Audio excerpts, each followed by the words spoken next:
জনাব এটিএম আজহার সাহেবকে ফ্যাসিস্ট সরকারের আমলে তখনকার দিনের আপিল বিভাগ মৃত্যুদণ্ডাদেশ প্রদান করেছিল। সেই মৃত্যুদণ্ডাদেশের বিরুদ্ধে আমরা রিভিউ আবেদন দায়ের করেছিলাম। সেই রিভিউ আবেদন আজকে আংশিক শুনানি হয়েছে। আগামীকালকে সকালবেলা আবার টপমোস্ট আইটেম হিসেবে শুনানি হবে। আজকে প্রাথমিকভাবে কথোপকথনের এক পর্যায়ে মাননীয় আপিল বিভাগ সন্তুষ্ট হয়ে আমাদের কাছে এডিশনাল গ্রাউন্ড চেয়েছেন, কোন কোন গ্রাউন্ডে রিভিউ করা হবে।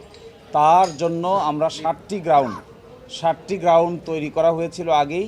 এই 60টি গ্রাউন্ডের কপিও আজকে আদালতে জমা দেওয়া হয়েছে এবং এই গ্রাউন্ডেই লিভ হবে কি হবে না এই মর্মে আগামীকালকে সকালে শুনানি হবে এবং শুনানি অন্তে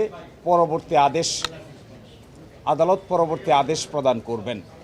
মূলত তৎকালীন আদালত ওনাকে 3টি ঘটনায় মৃত্যুদণ্ডাদেশ দিয়েছিল এবং ওই মামলায় আরেকজন মাননীয় বিচারপতি তখন ভিন্নমত পোষণ করে ওনাকে খালাস দিয়েছিল এবং এই বিষয়গুলোও এই রিভিউ আবেদনে উঠে এসেছে।